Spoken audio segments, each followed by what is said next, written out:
C'est l'heure du journal de l'Afrique. Soyez les bienvenus sur France 24. À la une ce soir, le bras de fer entre la CEDEAO et les militaires au pouvoir en Guinée. L'organisation ouest-africaine a rejeté la transition de 36 mois proposée par la junte qui a exprimé son mécontentement. Nous serons à Conakry dans ce journal. L'Afrique du Sud menacée par les criquets. Il s'agit de l'invasion la plus destructrice en 25 ans. Les agriculteurs de 3 provinces se battent contre le fléau alors qu'ils sortent tout juste d'une sécheresse de 7 ans. Reportage dans un instant. La Biennale d'art africain contemporain de Dakar, l'événement a ouvert ses portes ce jeudi. La 14e édition accueille jusqu'au 21 juin le meilleur de la création contemporaine du continent. Notre correspondante à Dakar, Sarah Sako, a fait pour nous l'exposition principale juste avant le coup d'envoi officiel. Reportage à suivre.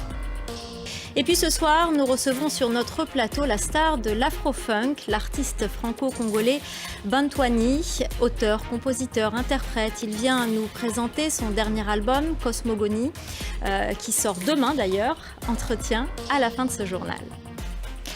Les autorités guinéennes n'ont pas manqué d'exprimer leur mécontentement. La CEDEAO a rejeté la transition de 36 mois proposée par les militaires au pouvoir, une durée de transition également rejetée par une grande partie de l'opposition. La correspondance à Conakry de Malik Diakité. Au cœur de cette... Et puis sachez qu'une délégation de la CEDEAO a été également dépêchée ce jeudi en mission à Ouagadougou, au Burkina Faso, une délégation conduite entre autres par le président de la commission de l'organisation ouest-africaine, Jean-Claude Brou. Objectif, se prononcer sur la durée de la transition fixée par les militaires au pouvoir dans le pays. L'Afrique du Sud subit l'invasion de criquets la plus destructrice en 25 ans. Les agriculteurs de 3 provinces se battent contre le fléau alors qu'ils sortent tout juste d'une sécheresse de 7 ans. Le gouvernement sud-africain a déjà alloué 5 millions d'euros pour les aider. Reportage de Caroline Dumais. Dans le reste de l'actualité, en bref et en images, l'appel alarmant de l'ONU pour sauver la Corne de l'Afrique. L'organisation internationale demande une aide financière immédiate pour soutenir cette région très durement frappée par la sécheresse. Plus de 18 millions de personnes sont touchées et la situation va probablement s'aggraver dans les semaines à venir. Pierre-Emerick Aubameyang, l'attaquant gabonais au FC Barcelone, a annoncé qu'il mettait fin à sa carrière internationale. Une annonce par la voix de Patrice Neveu, le sélectionneur des Panthères. Information confirmée par la Fédération gabonaise de football. Et puis pour le Mondial 2022 au Qatar, 6 femmes figurent pour la première fois sur la liste des 105 arbitres. Parmi elles, la Rwandaise Salima Mukansanga. Elle avait déjà été la première femme à arbitrer en Coupe d'Afrique des Nations au Cameroun en janvier dernier.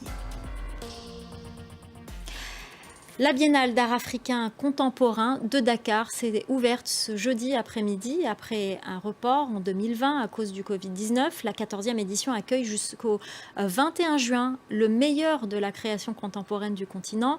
Les artistes sont heureux de pouvoir exposer leurs œuvres.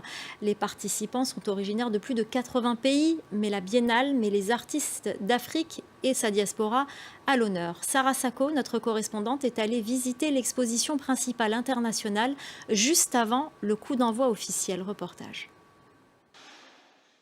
Et comme promis, on va finir en beauté et en musique avec Bantouani, l'artiste franco-congolais, la star de l'afro-funk et notre invité ce soir. Bonsoir, merci d'être venu nous présenter votre dernier album.